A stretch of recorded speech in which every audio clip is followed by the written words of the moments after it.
Now, over 550 weapons, 4 XL bullies and almost £2 million in cash have been seized in a crackdown on county line drugs gangs across England and Wales. And our cameras were given special access to accompany police on one of their raids. Police officers! Police officers! Police officers! Filmed in south-east London, this was one of a series of raids aimed at dismantling networks behind the criminal gangs who target young and vulnerable children to deliver drugs, and where the dangers of gun and knife crime are the greatest. Well, the operation led to the arrest of more than 1,600 criminals, closing 260 county lines used to sell drugs.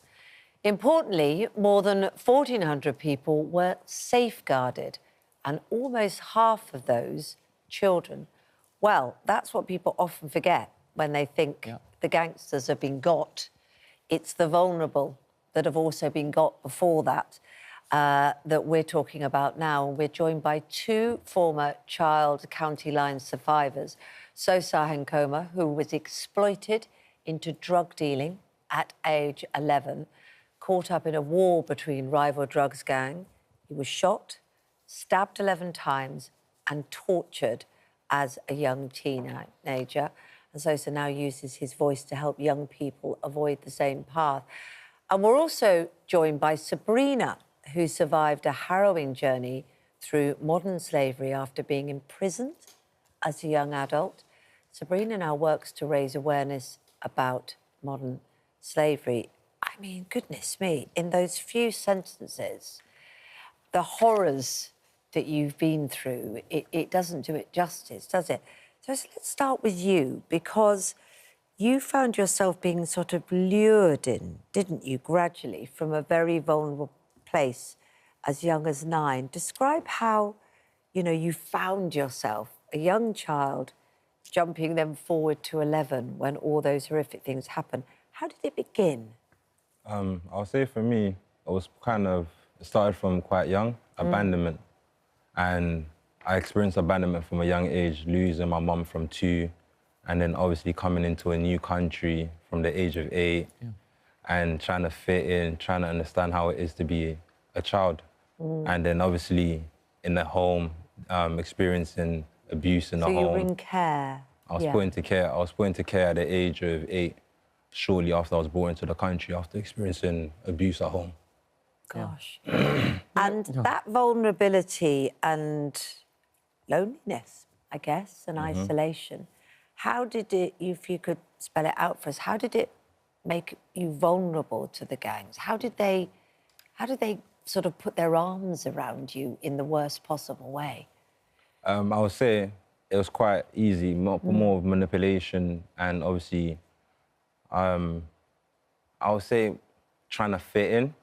So you were in a park one day, weren't you? And they sort of just came up to you and were nice, basically, and asked you to do a favour, which was delivering a package.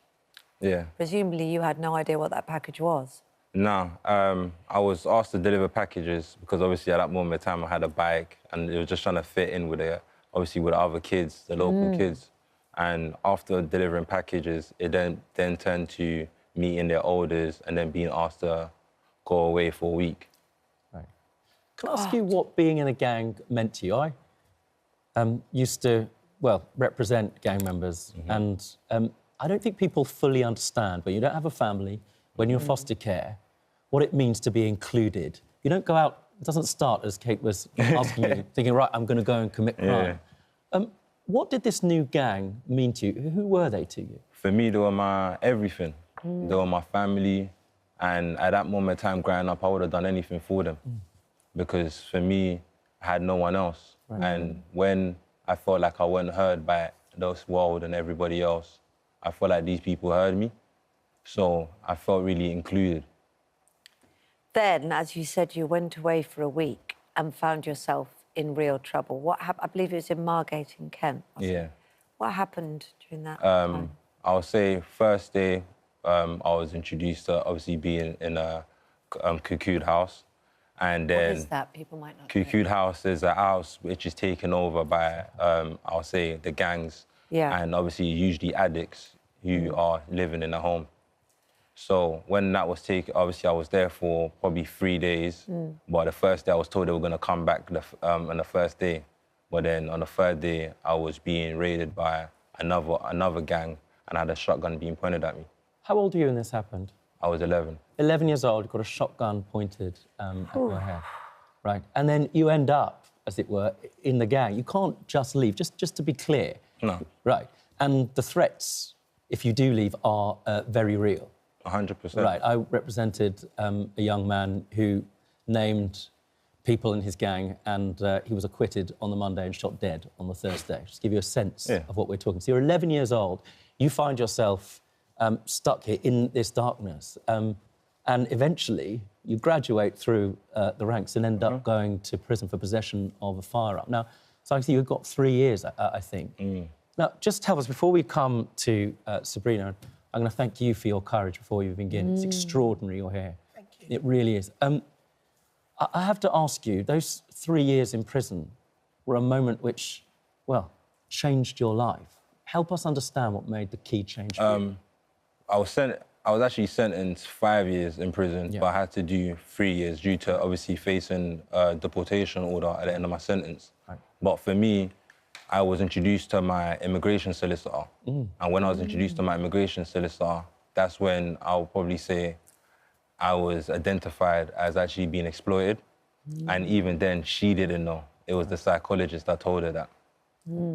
So they then started to see you as vulnerable, as somebody who needed protection, rather than purely a criminal, even though you had committed crimes. How did you then turn things around to where you are today? I would say I was introduced to a trauma-informed organisation. Right. And when I was introduced to a trauma-informed organisation, I started looking at my traumas. And I started looking at my traumas, I started understanding behaviours. And when you speak about gangs, I believe that gangs are just not gangs, it's people who are in, I would say a traumatic environment, who are trying to trauma bond. And through trauma bond, trying to escape that traumatic environment. That's how it is. And presumably build a family. Sabrina, I mean, talk about trauma bond. Yeah. I think you can help us understand that. Yeah, so for me, I left home... Well, we're trying. I left home just before my 16th birthday. I didn't really get on with my dad. And I approached social services and, you know, after the whole day having to sit there and going back and forth with them, my social worker at the time, eventually, I was placed into an adult hostel, so for 18 plus. And, yeah, I wasn't even 16. I moved in, everything was fine, and my neighbour, he was like 2 or 3 doors down from me. I think he was about 19 or 20 at the time. And, you know, you see someone in the corridor, hi, you okay? You know, build up a little friendship, and then he invited me round to his room and, you know, we were just there chilling. And I remember seeing things which I was used to seeing, so drug paraphernalia. And for people who hasn't had the same upbringing as me, those things would have been red flags and like, oh no, this is not a good situation. But for me, it was what I knew. Eventually, we formed what, you know, I believe to be a relationship. And then from there, I was groomed, manipulated, exploited into county lines. And yeah. Just to be clear what county lines are, right? What this means is there are basically gang feuds where people are entitled to various patches of counties as people, young children, people like you, are delivering drugs to people. I've got 2 questions, because I've got a real... I'm really concerned about this, as I think you can hear, and you can be the messengers that make a difference. Can I ask you, Sosa and Sabrina, who are your customers? Because you're not delivering to the people in the gangs, right? It's a bunch of people, often, let's say, who are going to artisanal bakeries, talking, for example, as is reasonable, about global warming, etc., at the same time as getting drugs delivered from young people like you. somebody who's a victim of modern slavery and a young man at 11 who's so traumatised that he's been inculcated into a deadly gang. So who are the type of customers you have? Don't name names. The demographic is quite broad because, like you said, I remember there were, you know, your usual street addicts, and then there were, like, really high-flying types. So just one more question for you. You know, there'll be lots of parents out there because you've had incredibly challenging childhoods, but the truth of the matter is there's a broad range of kids that end up getting involved in gangs as well, especially nowadays. What's your message to parents, to carers, right, even to social workers who are out there and can see what's happening to their kids? What signs should they be looking for, and what's the best way of stopping it? Sosa? I would definitely say it starts first with awareness. Right. Because that was the first thing for me, actually being aware of what was actually going on. So that's, I'll be saying my main thing first is awareness. Right. And what about the youngsters, the you of, you know, years ago that might be watching this or hear about this programme from someone else who are trapped? What can they do to get out and turn things around, as you both have? Sabrina? I'd say find a trusted adult. It doesn't have to be your parent. It could be a teacher, anyone, a adult that you've, you know, got a strong relationship with, and confide in them. Because once you tell an adult, it kind of takes the pressure off you. Because now it's that adult now has to act in your best interests and do what's right for you, and, you know, guide you in the right way. Trying to deal with it on your own as a child. It's impossible. Yeah. So will you agree with that? Just say help loudly. 100%. Yeah. And I think follow you on social media where you've got some really good advice. I want to say, for what it's worth, you turn your life around, Sosa, and it's worth being proud of you and proud of that and proud of your courage. You can make an enormous difference. Thank you both. Thank you. Thank you. Thank you So very much today. Thank you very much.